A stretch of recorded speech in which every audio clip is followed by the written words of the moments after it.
Greetings, vinyl community. Welcome to VC Friday. Since the first record I'm talking about today is on the Island Help series, I thought I'd talk a little bit about what exactly that is. And the Help series, I don't know that it ever actually had a formal name, but it was Island Records' budget label in the UK, or budget series. And the records in the series had the catalog number HELP followed by a digit. And so it came to be known as the Help series. I don't know whether that the use of the word help had anything to do with the first release, which was Emerson, Lake and Palmer's Pictures at an Exhibition, but ELP sounds like it might have had something to do with help. This is not actually an Island Help copy. This is the American pressing on the Cotillion label, but it's the same cover, so you wouldn't have known if I hadn't told you. The Help series only released 28 titles over the years, numbered 1 through 29. There was one assigned number that never got released in the middle of that, but that was over a period of about 6 years from the end of 1971 through 1977. And it was very eclectic.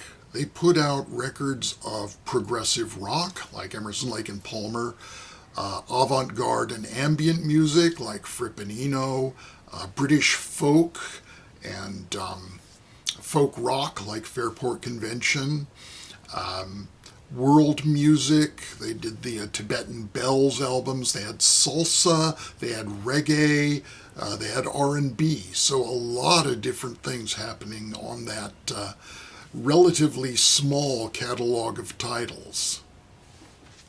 In America, a lot of the Help series albums were issued on the Antilles label, but by no means all of them. So that was just sort of a parallel thing going on.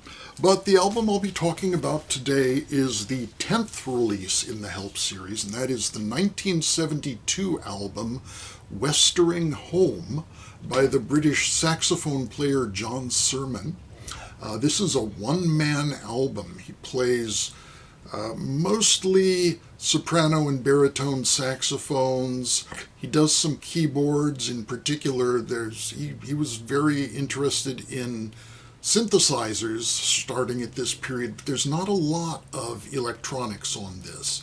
It's very experimental, but not a lot of the synthesizer. He's mostly experimenting with overdubbing himself, doing improvisations, and so building up layers of different improvisational concepts.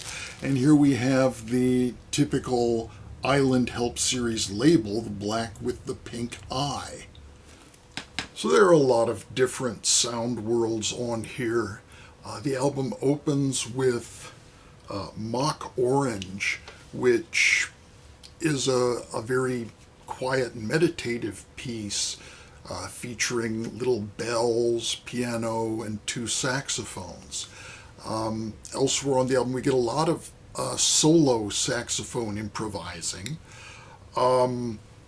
The next to last piece on side 1, The Druid, is quite interesting for starting out as a solo piece for baritone sax, switching over halfway through to soprano, and then just bleeding right into the next track with an organ playing a funky bass riff and turning into the closest thing to a band-like sound on the album.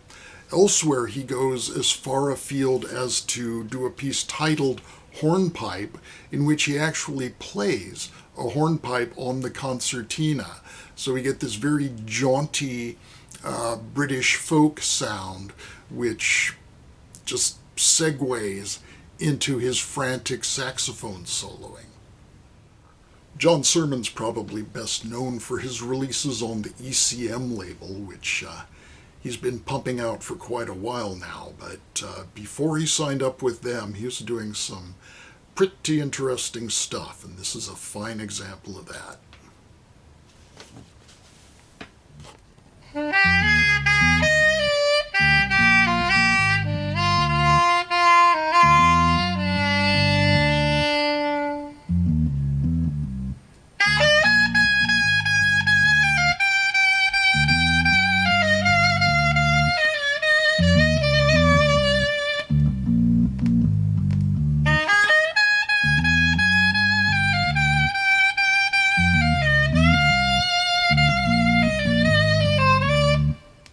Next, a couple of related albums from what was then Czechoslovakia. And both are on the Czech state label Supraphon.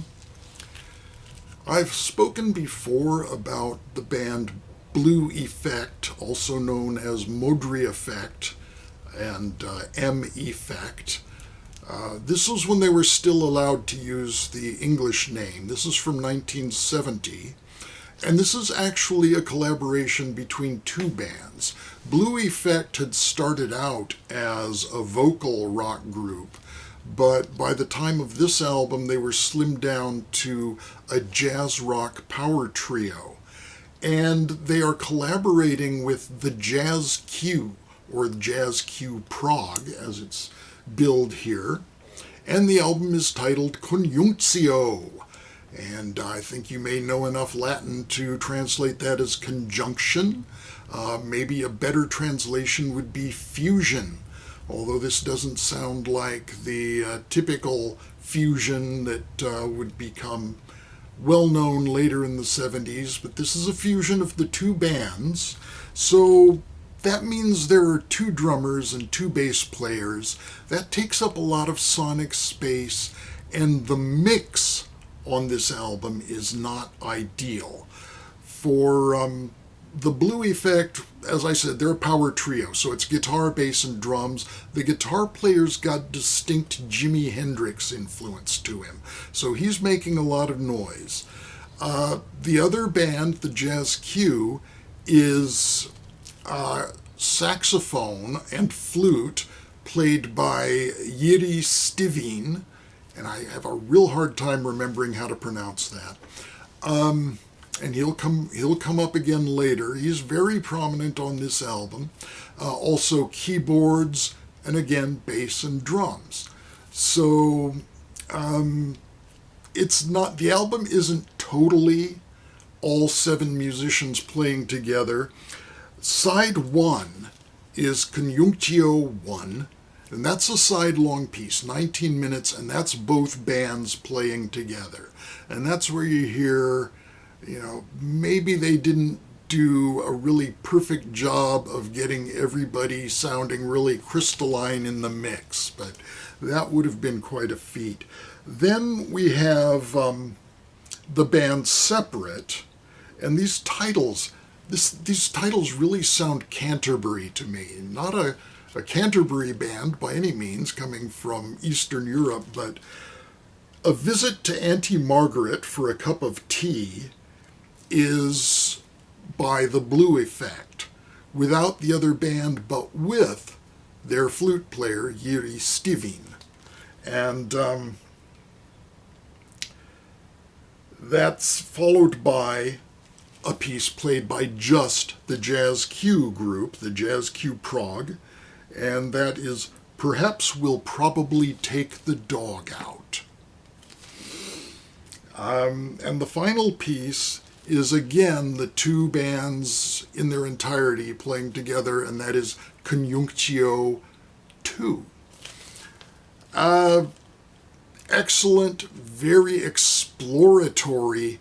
When I say it's jazz rock, it is, but it's got a lot of prog and experimental elements as well. So really cool stuff from the Blue Effect and the Jazz Q Prague.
So that album was from 1970. We're going to flash forward to 1977 for this solo album by Yiri Stivine of the Jazz Q Prague. And this is titled Zvěrokruh, probably pronounced that completely wrong, but who cares, which means zodiac. It's not actually a concept album about the zodiac. What it is an album that's kind of in the same vein in some ways as the John Surman album, because we've got Yiri Stivine playing a lot of different instruments. He's a saxophone player, but he's playing all kinds of different instruments, but it's not a totally solo album like the Surman album. He's joined by Gabriel Jonas on keyboards, and there is a chorus, Kunuv Smisensi Sbor, which apparently means a mixed choir, or mixed chorus, and a string quartet. But it's mostly Yiri Stivine himself taking the front, the spotlight. And when I was writing down what I was going to do for needle drops, I realized I couldn't even identify them by their initials, because he's even got the same initials as the John Surman. So there you go. The album, actually being named for the Zodiac, has one track of that title in which the chorus chants the names of the signs of the Zodiac. Otherwise, side one is a different concept, and side two is a third concept. So we've got three concepts of cycles, I guess you'd say. There is, and this album is supposed to come with an insert with the song titles and other information, which I didn't get in this copy, so boo. But side one has a subtitle. I won't try to pronounce all these Czech words, but it means elements. And so there are four tracks. There's earth, there's water, there's fire, and there's air. Not in that order. Wait. It's fire, water, air, and earth. And I'll do a needle drop from the earth. The other side is the four temperaments. Phlegmatic, sanguine, melancholy, and choleric.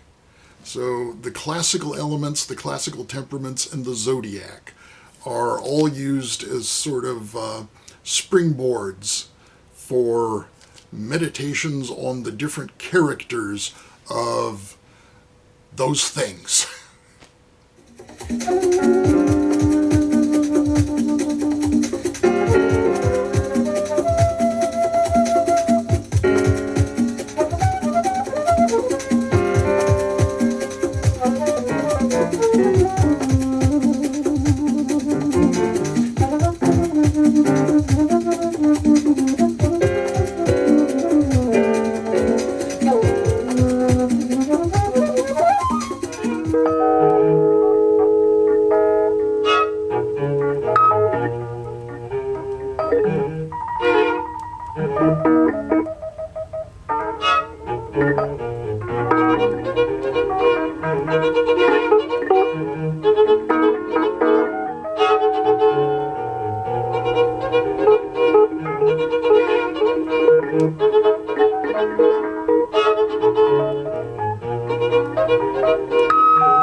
I was watching Rob the Waxed this morning, and he made a reference to burgeoning YouTube channels.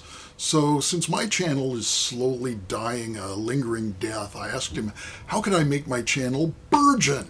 And he said, nudity. So here is your flash for the week.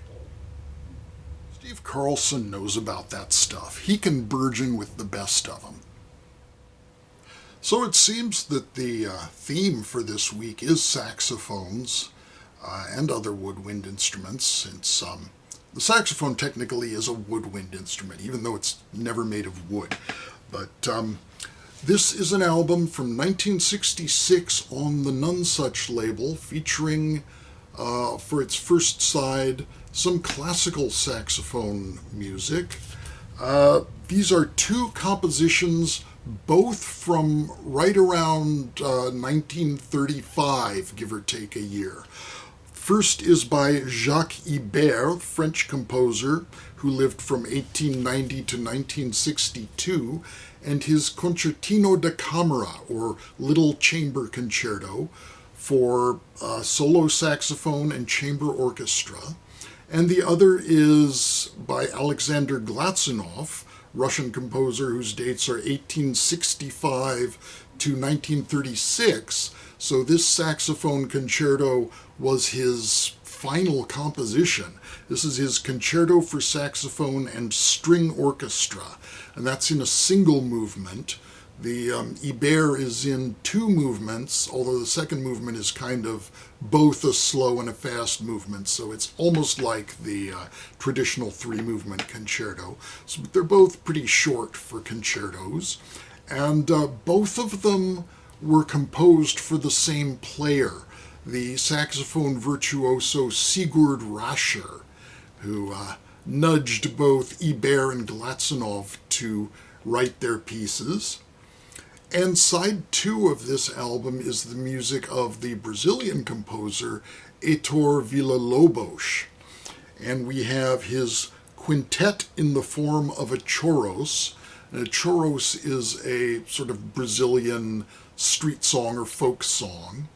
And this is a woodwind quintet. It's scored for the traditional woodwind quintet lineup, which includes a non-woodwind instrument, the French horn. It's flute, oboe, clarinet, French horn, and bassoon. It was originally scored with an English horn in place of the French horn, and the English horn is just a larger oboe, so it is a true woodwind. But Villa-Lobos was compelled to change it to the more traditional format, and yay, because it sounds fine.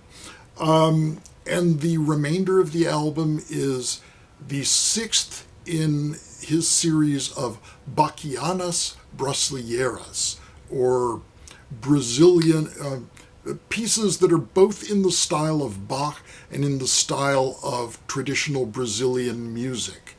So this number 6 is scored for the really interesting combination of flute and bassoon and nothing else. Just two single-line instruments, one that plays very high and one that plays very low. And he's using that as a way of incorporating both Baroque-style counterpoint and Brazilian folk melodies, which he collected by tramping through the wilds of Brazil with his cello strapped onto his back.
finally, some more woodwind quintet music, but no saxophones this time. This is just an album I snagged out of the bargain bin, and it is the Mannheim School on the Classic Editions label.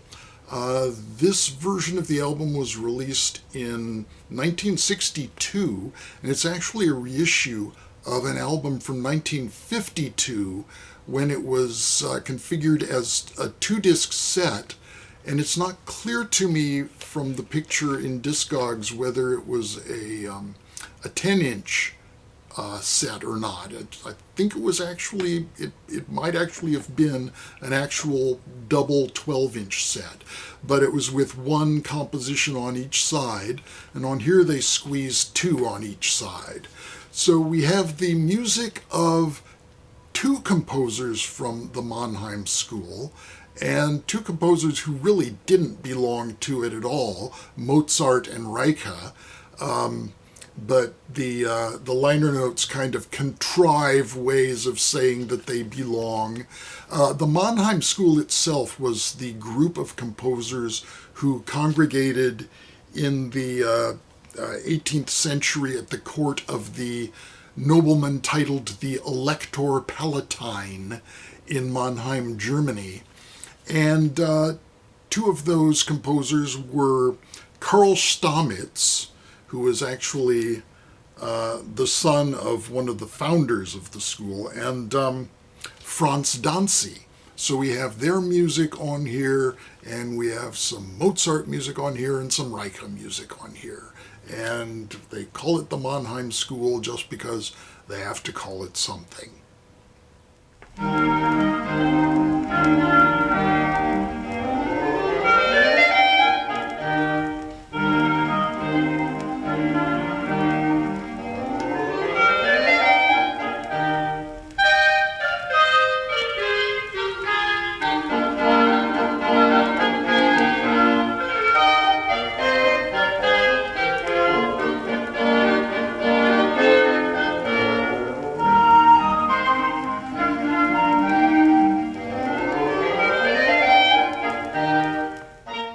And saving the big news for last, as you watch this, my new album, Up Above the World So High, should be available today. As I record this, I don't have the delivery yet. It's supposed to come tonight. So I'll get something out there to make you aware of how to get your very own vinyl copy of Up Above the World So High. You know you want it. Thanks so much for watching VC Friday. Talk with you again soon. Bye-bye for now, and be well.